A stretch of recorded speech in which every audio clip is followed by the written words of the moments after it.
Abogado, buenos días. Le saluda Juan Javier Benedetti. Considerando las cifras que se manejan hoy sobre los números de contagiados, recuperados y fallecidos, ¿sabe usted si Guayaquil está cerca de la llamada inmunización de rebaño, lo que supondría que al menos el 60% de la población de Guayaquil ya se infectó? Buenos días, un gusto saludarlos a ustedes en el panel y sobre todo a la enorme audiencia de Radio Centro en Guayaquil, en el país. La encuesta se realizó ayer, eso lo informará la alcaldesa en su momento. Es una encuesta técnica, pero le puedo decir que no. Y nuestra aspiración es no llegar a eso, porque lo lógico es luchar contra el contagio, porque luchar contra el contagio es luchar contra la enfermedad y contra la muerte. Lo que sí le puedo decir es algo muy alentador. Guayaquil, el día 6 de abril, llegó a la curva máxima de muertes por coronavirus, es decir, descontados ya los 38 ciudadanos que mueren cada día en la ciudad por accidentes y enfermedades diversas que no son coronavirus. 460 muertos.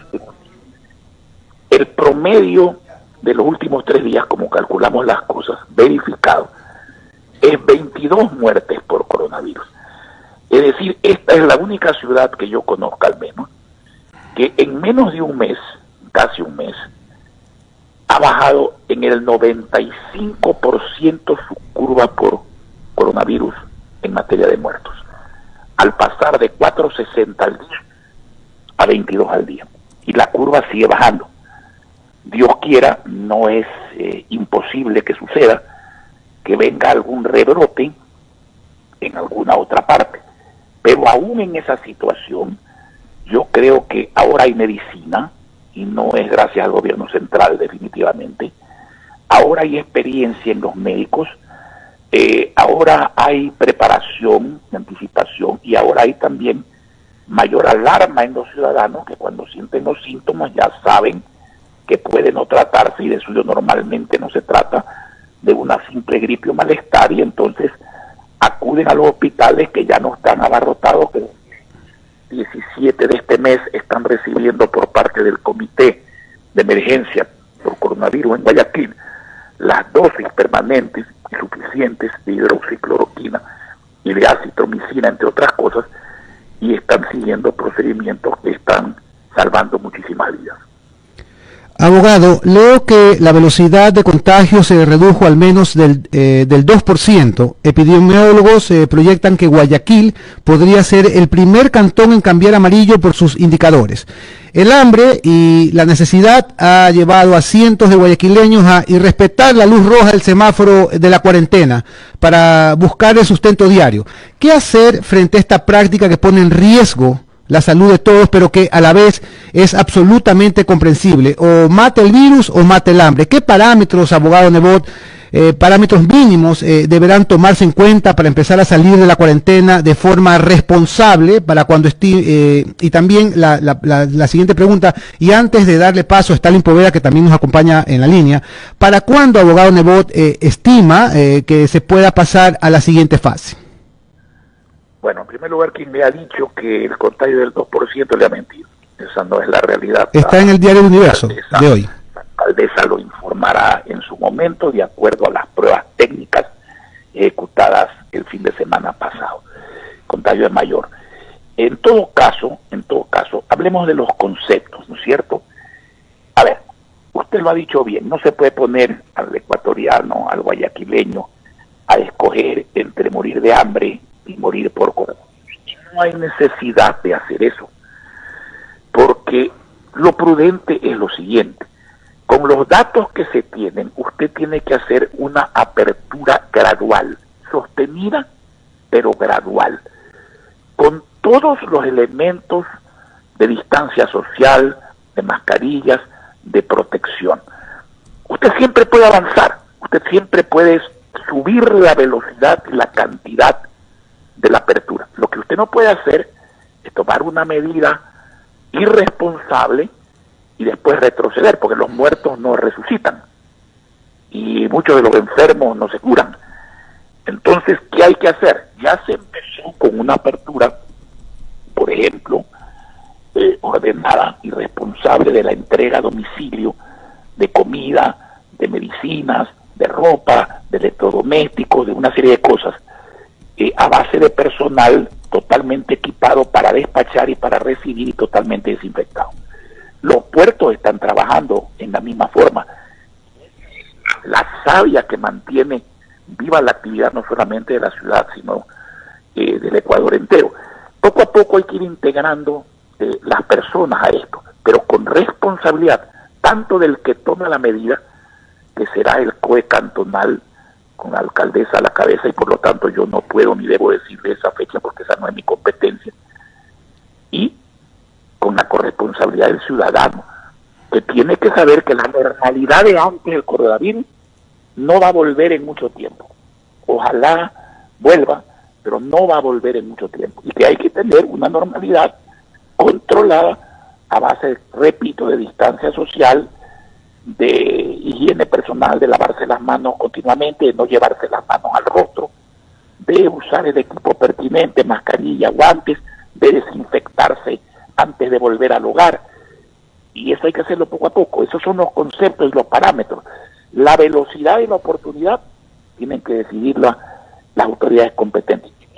Tanto los que hacemos desde el sector privado una serie de labores, tenemos que seguir haciéndolo y tenemos que seguir incrementando medicina, equipos de protección y sobre todo, como lo venimos haciendo en unión con la empresa privada.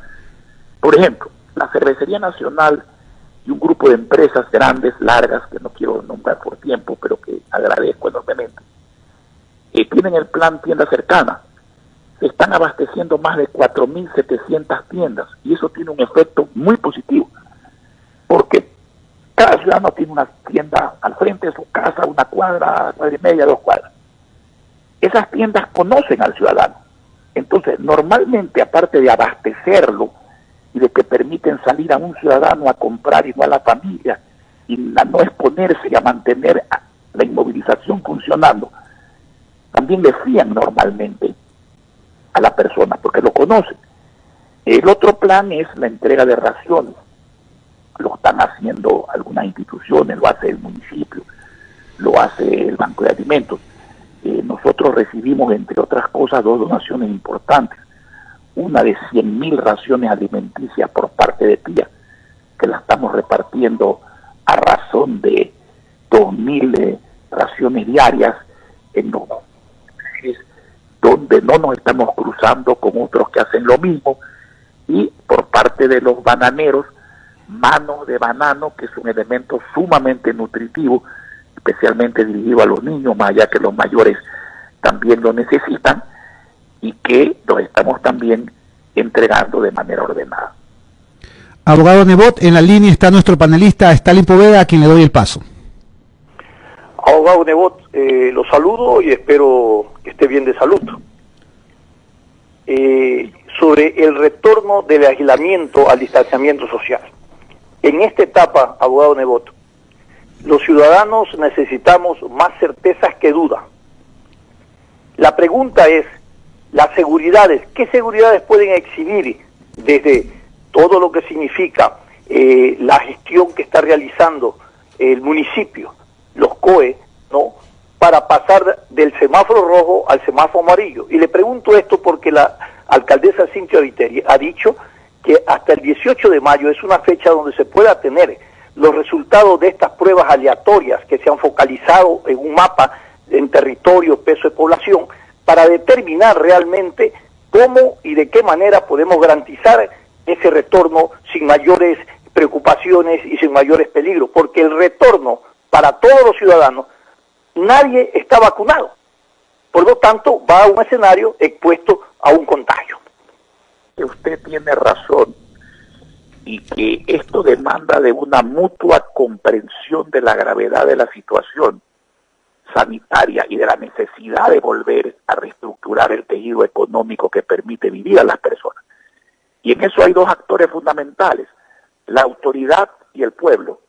la autoridad, en este caso el COE cantonal y la alcaldesa, tienen que tomar la medida basada en la encuesta que ya han hecho, encuesta técnica, contrastada con una encuesta próxima para saber, porque hoy hay una foto, pero necesitamos saber cómo avanza esa foto, para bien o para mal. Y luego hacer una apertura ordenada, dirigida, y por parte de la gente saber que si no toma distancia social, si no se cuida, si no se protege, la gente se va a contagiar y el que se contagia pues corre riesgos.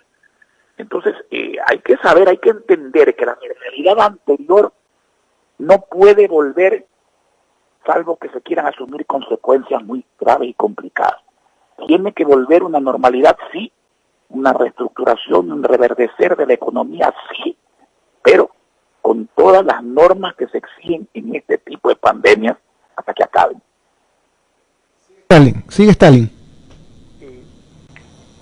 Su análisis realmente nos da certeza y con los resultados evidentemente tendremos que ir con ese nivel de corresponsabilidad los ciudadanos, pero yo considero que hay que profundizar y poner recursos en campañas de bien público respecto a los temas de bioseguridad e higiene personal, por el tema del retorno, porque es la única vacuna que tenemos.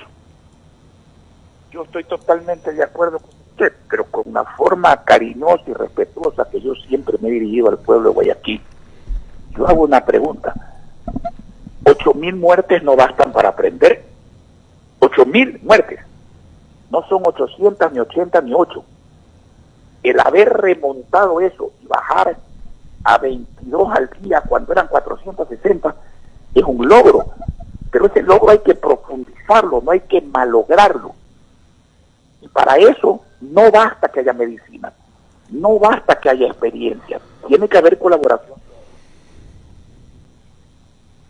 Abogado Nebot, sabemos lo que está haciendo por Guayaquil el Comité de Emergencia Empresarial del que usted forma parte.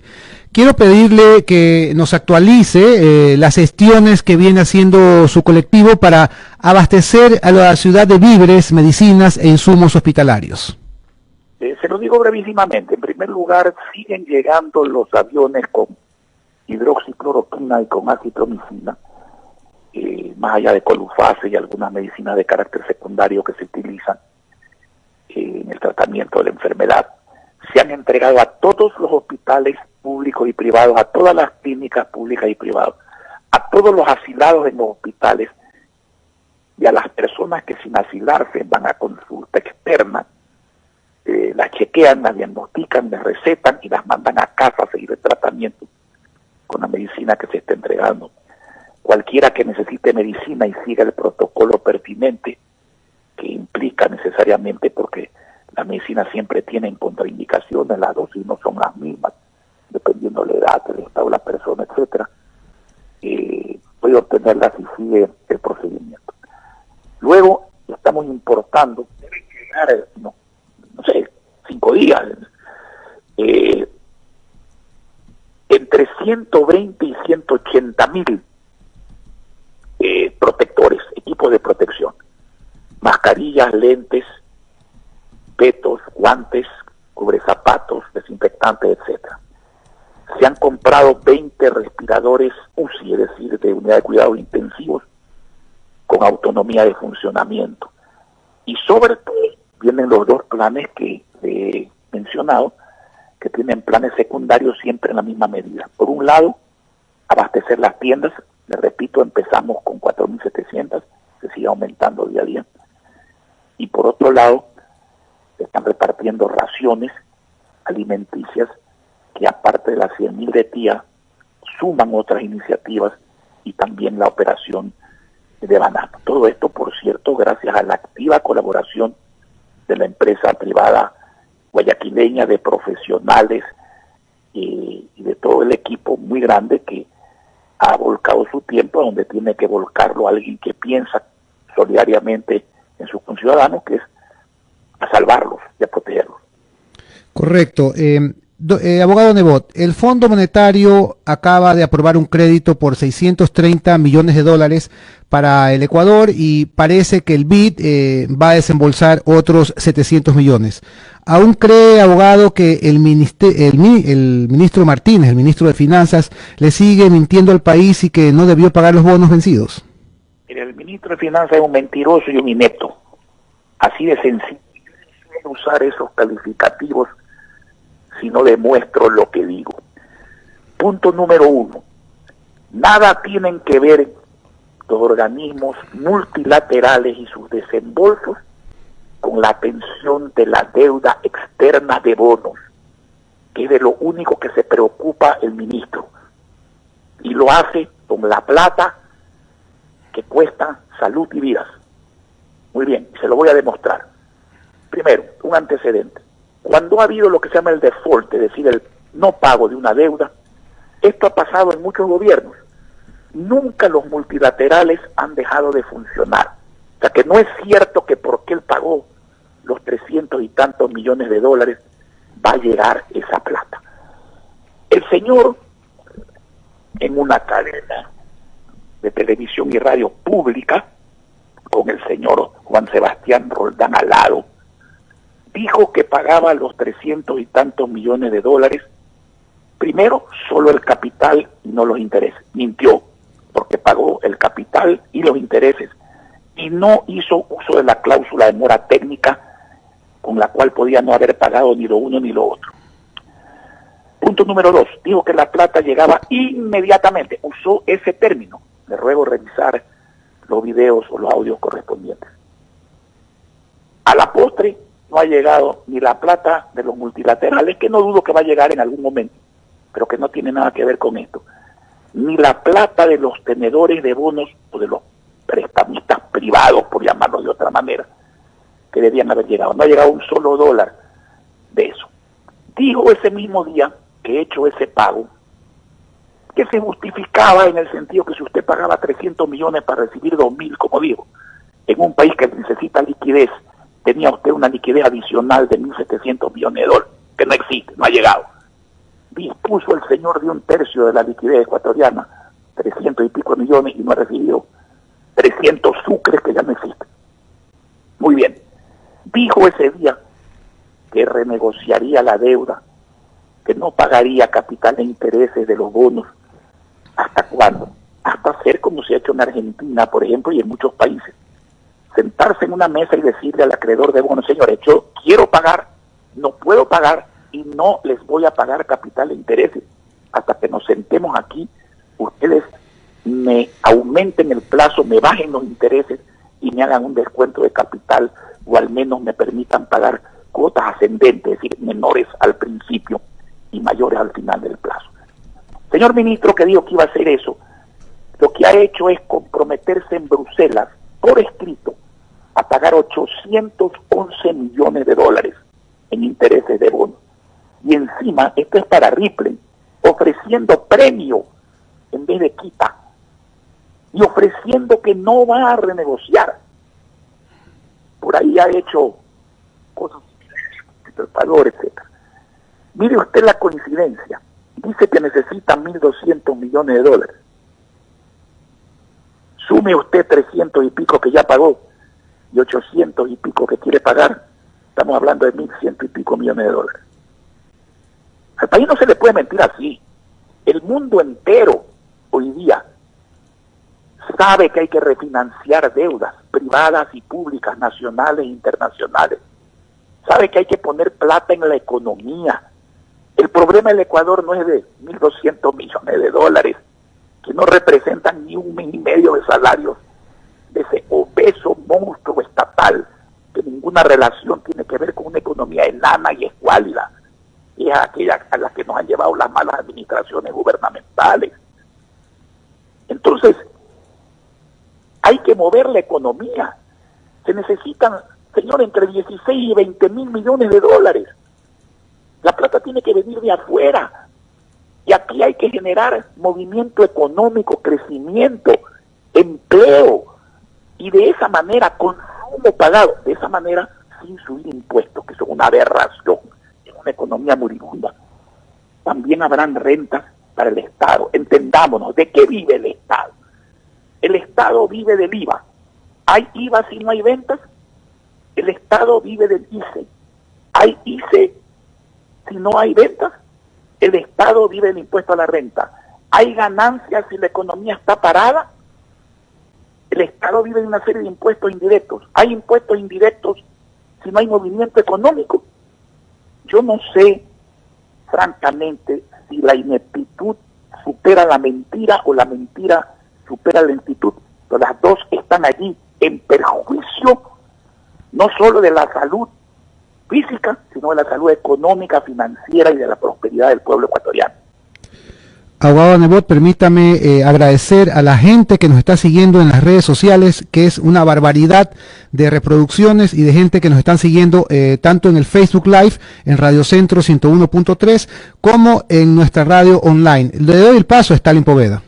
Gracias, Javier. Abogado Nebot, se dice que la realidad en que vivimos sobre esta afectación del coronavirus ha superado la legalidad.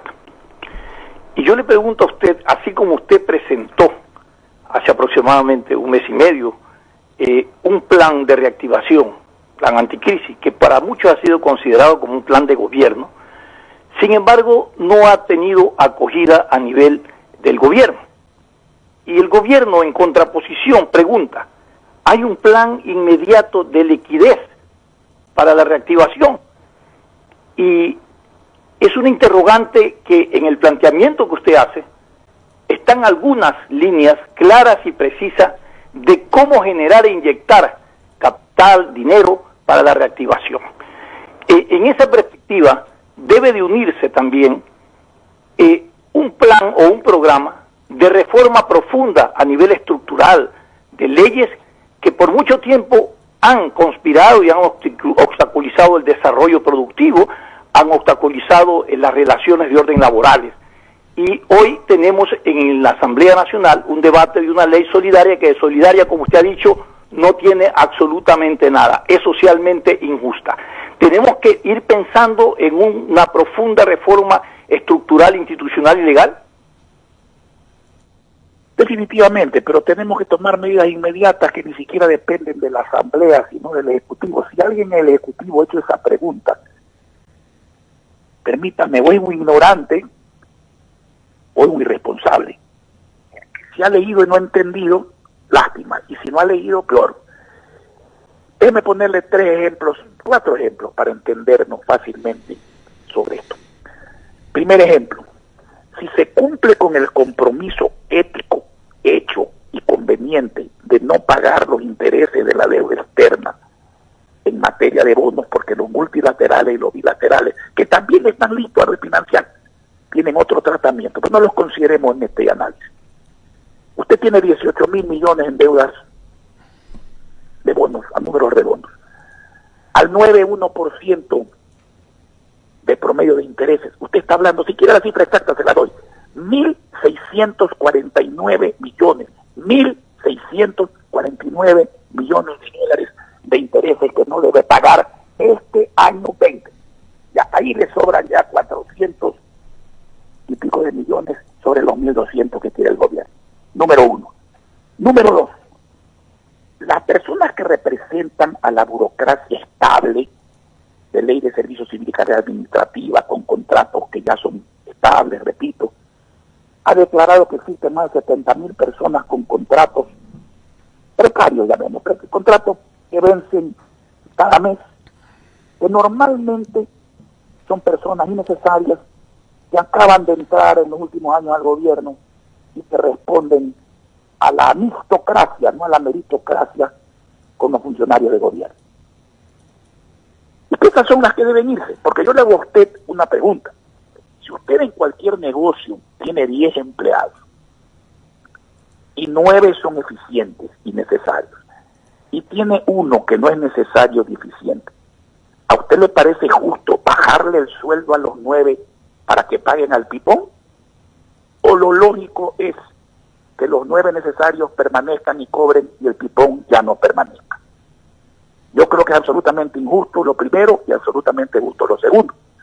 Entonces, hagamos el ejercicio con 20.000 personas de esas y pongámosle un generoso promedio de $1.500, incluyendo cargas sociales. Si usted multiplica eso por 12 meses del año, usted tiene 360 millones de ahorro permanente desde el día que tome la medida, permanente, no del año. Si usted con ese dinero que ya lo tiene y lo dilapida, lo fideicomisa, ¿no es cierto?, lo cauciona, usted puede hacer una operación internacional por mucho más de $1.200 millones, sin ponerle impuestos al pueblo. Déjeme hacer un paréntesis antes de ir a la tercera medida. Oí a la señora ministra de Gobierno el día 1 de mayo con voz trémula decir: qué día más terrible este 1 de mayo.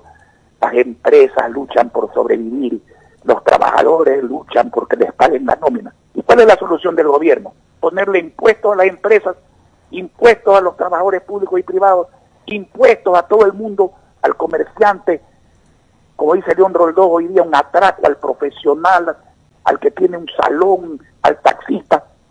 A los únicos que no le ponen impuestos son ya los integrantes del reino mineral y vegetal, pues, porque eso no pueden pagar. Pues.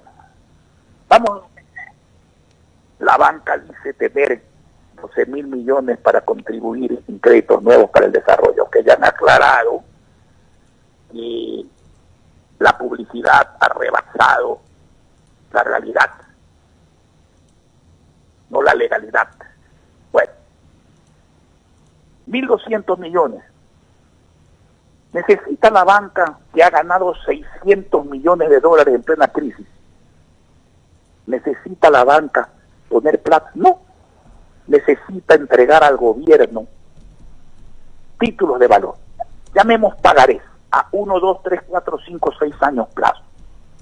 El gobierno los haría líquidos, los haría dinero en forma inmediata, porque en el mundo no le estarían dando plata a un gobierno quebrado, sino a una banca sólida que ha ganado $600 millones, que sería la deudora.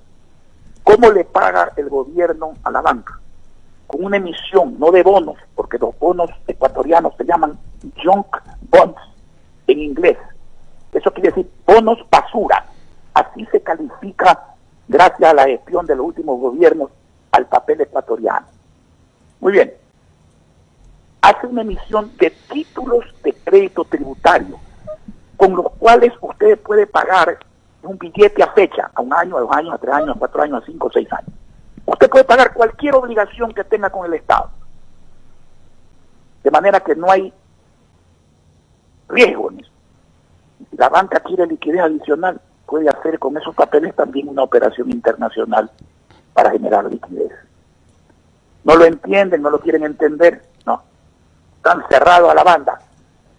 Sigamos con un Estado que dilapida y un pobre pueblo que paga, para que el Estado siga dilapidando y el pobre siga pagando, para seguir haciendo realidad aquello de que el vivo que es el Estado vive del tonto que es el pueblo y el tonto de su trabajo. Eso tiene que acabar en este país.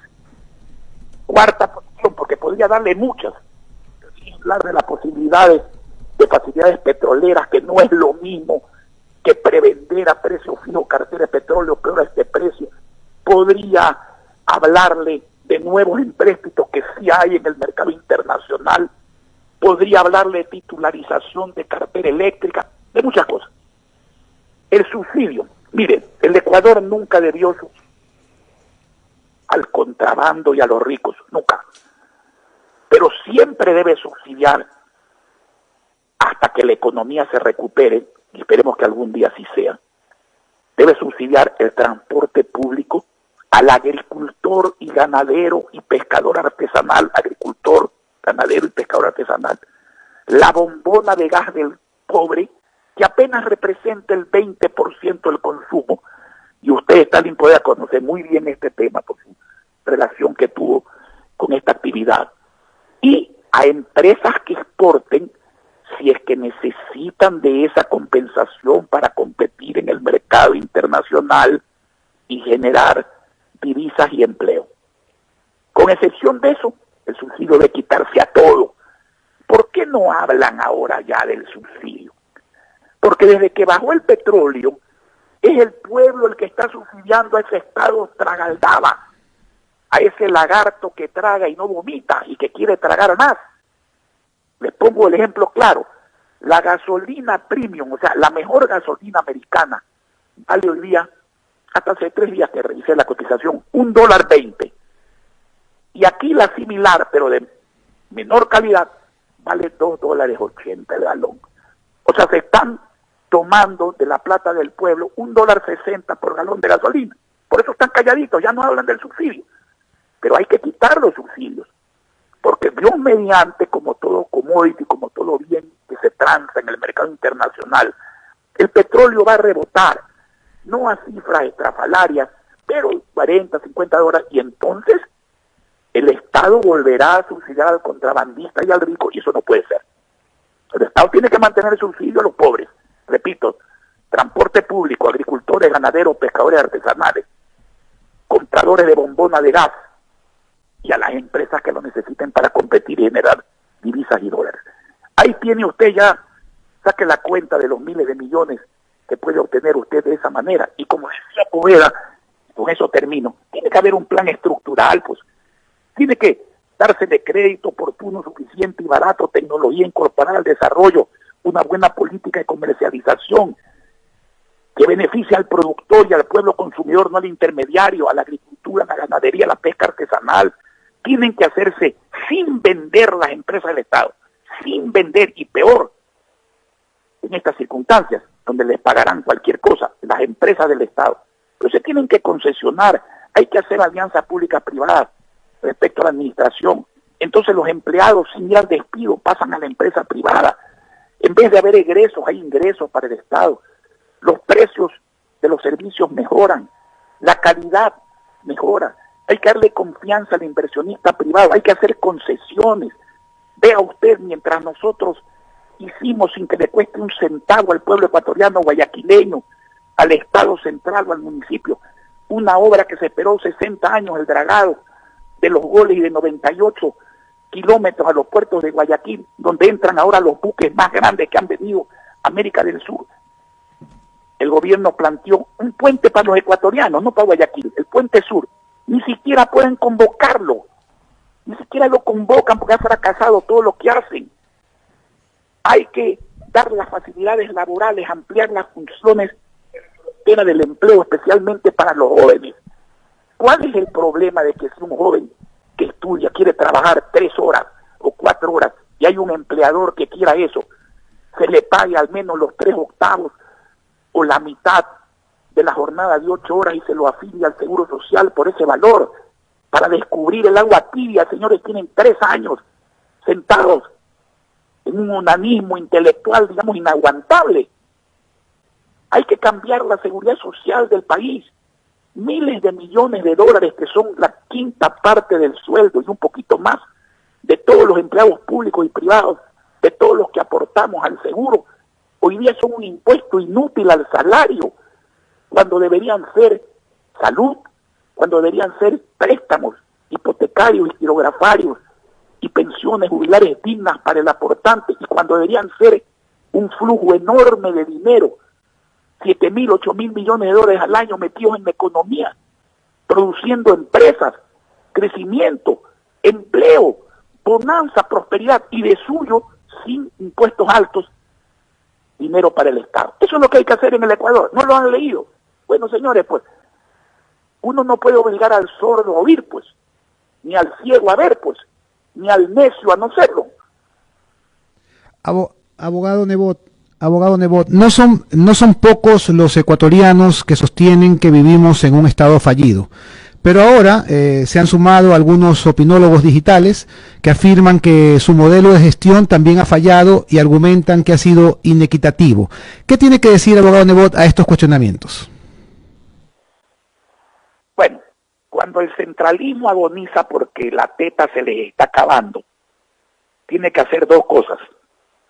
Coherente con su modo de ser, sacarle más plata al pueblo, aunque déjenme hacerle un pequeño paréntesis, ¿no? Eso tiene su límite. Cuando usted a un hombre que solo se toma 3 vasos de leche al día, le quita 1, y peor si le quita 2, usted está cometiendo una grave injusticia y un grave error.